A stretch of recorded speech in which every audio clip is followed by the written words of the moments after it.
Bom, Dani, estou aqui já no Centro de Qualidade de Vida da Unimed, na Univida, conversando com a doutora Ana Cláudia de Paula Souza, ela que é neuropediatra, também pós-graduada em análise comportamental, e nós vamos falar um pouquinho sobre o autismo, né? Então, vamos começar pelo básico, doutora. O que seria o autismo ou o espectro autista? Bom, antes de mais nada, é um prazer muito grande estar podendo informar, principalmente os pais. Tem havido um aumento muito grande no diagnóstico do autismo, tá? Nesse mês que nós estamos, mês de abril, 2 de abril foi comemorado o Dia da Consciência do Autismo pela ONU, então assim, é um prazer muito grande. Bom, o que é o autismo? Na verdade, a gente não fala autismo, a gente fala de transtorno do espectro autista, que nada mais é do que uma situação muito comum, complexa, muito frequente, tá? E não é uma doença, não é deficiência intelectual, certo? É um espectro, ou seja, há um transtorno do neurodesenvolvimento na criança e algumas funções neurológicas se desenvolvem de forma desordenada, levando aos sintomas e os sinais do autismo. Agora, no dito popular, nós falamos ali que o autismo tem grau, né? Isso consta, realmente existe? Sim, é verdade. Vocês podem ver aqui, a gente se baseia nessa questão dos graus no DSM-5, tá? Então, existe o grau 1, o grau 2, o grau 3, ou você pode colocar também como leve, moderado e grave. E como que a gente classifica esses graus?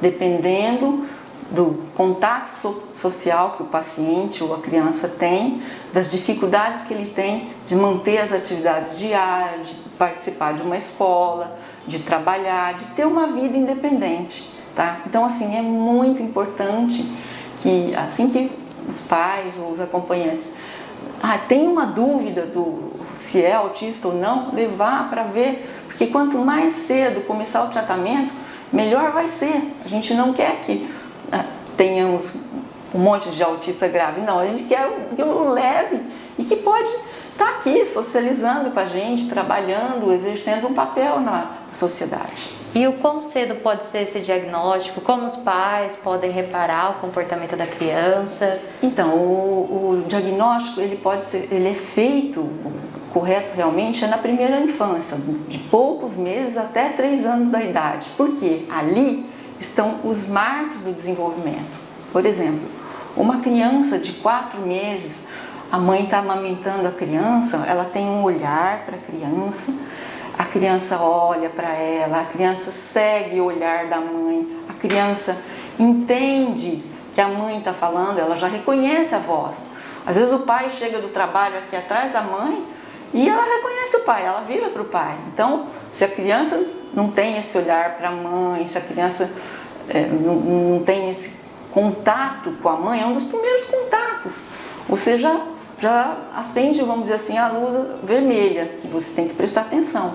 E aí, à medida que vai desenvolvendo a criança, por exemplo, em torno de 1 ano e meio a 2 anos, você espera outras coisas, tá?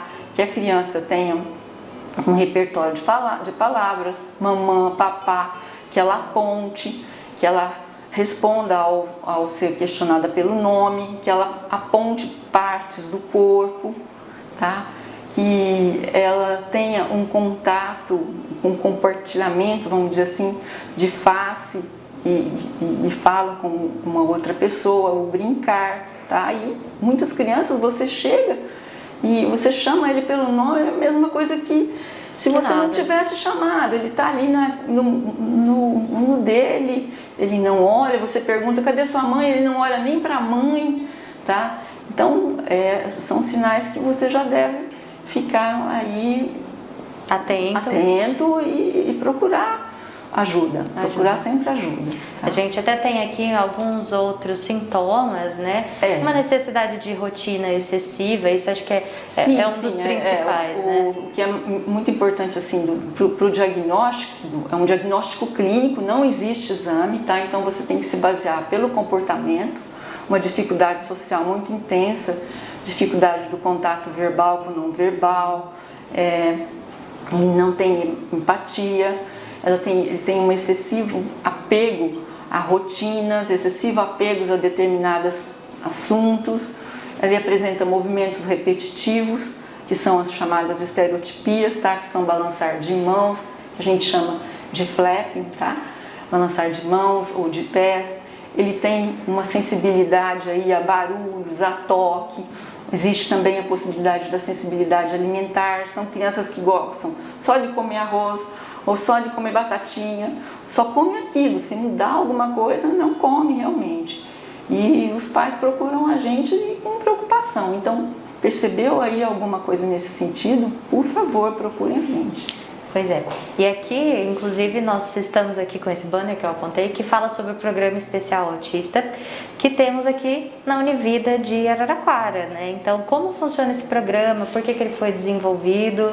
Sim, na verdade, o programa é o tratamento, tá? Terapia ABA, que nada mais é do que a terapia na análise do comportamento aplicada, que é uma terapia multidisciplinar, onde participa a fono, a TO, psicólogo, educadores especiais, analistas do comportamento, eu como neuropediatra, às vezes as meninas me chamam para participar, tá? No sentido de melhorar aí o repertório das crianças, os comportamentos, tá?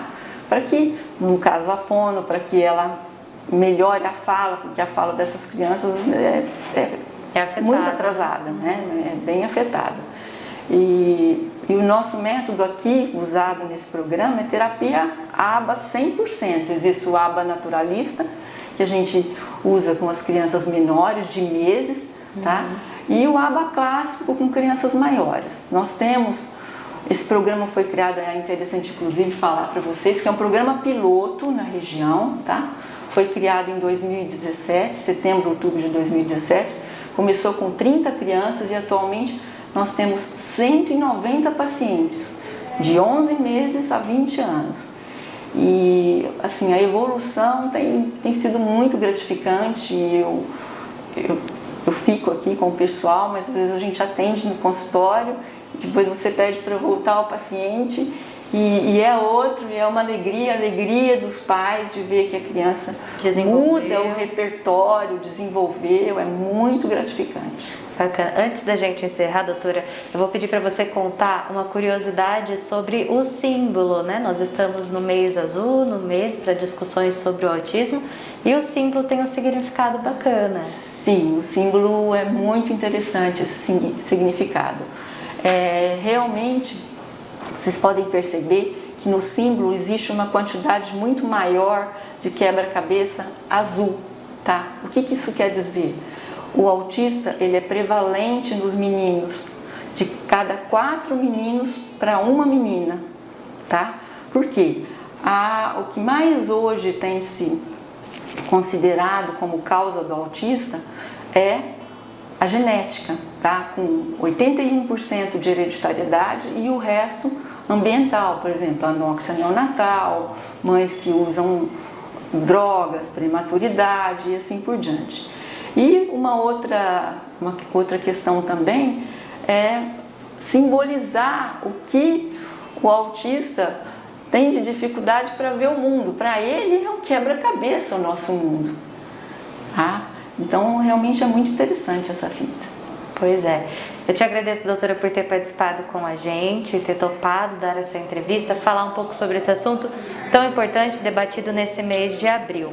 E você que busca um tratamento diferenciado para a pessoa que você conhece que tem autismo, seu filho, e para a família que também. E o que eu queria deixar para vocês, gente, é que assim, perder o preconceito, por favor, levem as crianças o mais precoce possível, e todos nós temos uma forma de ver o mundo, uma forma peculiar, tá? E os autistas também, e isso é o que faz de nós pessoas tão especiais. Com certeza. Diferentes. Diferentes. E o diferente é ser normal, e aqui na Unimed nós acreditamos nisso. Então agora... Eu acredito. Né? Nós voltamos agora para o estúdio, depois dessa entrevista tão bacana. Dani, é com você.